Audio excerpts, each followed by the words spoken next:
लाल सागर का पानी खून से लाल होना शुरू हो चुका है।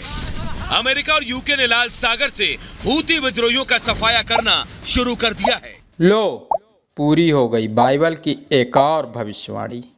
आरंभ हो चुका है समुद्री संघर्ष। इजराइल के खिलाफ यमन के हूती विद्रोहियों ने एक बड़ा हमला किया है।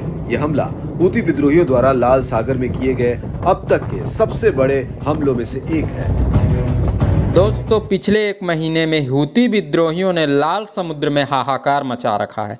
आने जाने वाले प्रत्येक समुद्री जहाज़ों को वे लूट रहे हैं, उनका विनाश कर रहे हैं।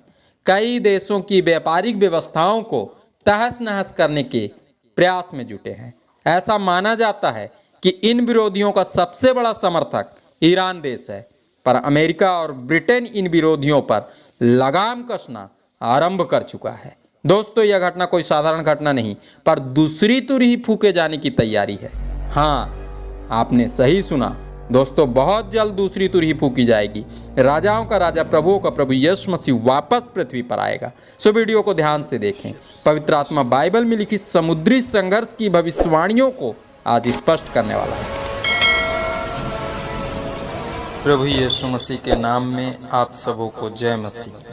एक चौंकाने वाला तथ्य सामने आया है। हूती विद्रोही सभी देशों के व्यापारिक जहाज़ों को लूट रहे हैं, उन्हें नेस्तनाबूद कर रहे हैं, पर चीन देश के जहाज़ों को कोई भी हानि नहीं कर रहे हैं, उन्हें कोई भी क्षति नहीं पहुंचा रहे हैं। यमन उनका देश है, ईरान उनका समर्थक है, पर ना जाने क्यों वे चीन के साथ अपनी मित्रता निभा रहे हैं। बाइबल में हजारों साल पहले इस घटना के विषय में बताया जा चुका है। स्पष्ट लिखा है, जब दूसरी तुरही फूकी जाएगी समुद्र में भयंकर हाहाकार मचेगा। परमेश्वर के परम भक्त राजा दाऊद की विषय बाइबल कहती है, उनसे सिर्फ एक गुनाह हुआ था, उनके पुत्र सोलोमन ने उनसे ज्यादा गुनाह किए। उस कहावत को उन्होंने सत्य कर दिया जिस कहावत में कहा जाता है, बाप नंबरी तो बेटा 10 नंबरी। उनके पुत्र रहोब्याम ने और अधिक पाप किए। परिणाम स्वरूप इज़राइल 2 भागों में बट गया। उनके पुत्र अबियाम ने और भयंकर पाप किए, पर अबियाम से जन्मे आसा ने अच्छे कार्यों को किया। उन्होंने यहूदी राज्य को समाप्त होने से बचा लिया। दोस्तों, इन महापुरुषों का जीवन हमें सिखाता है पाप किस प्रकार बढ़ता और किस प्रकार समाज और पृथ्वी का विनाश कर सकता है। यह हिजकियेल की पुस्तक में लिखा, चीन वो देश है जो आक्रमणकारी गोग की सहायता करेगा।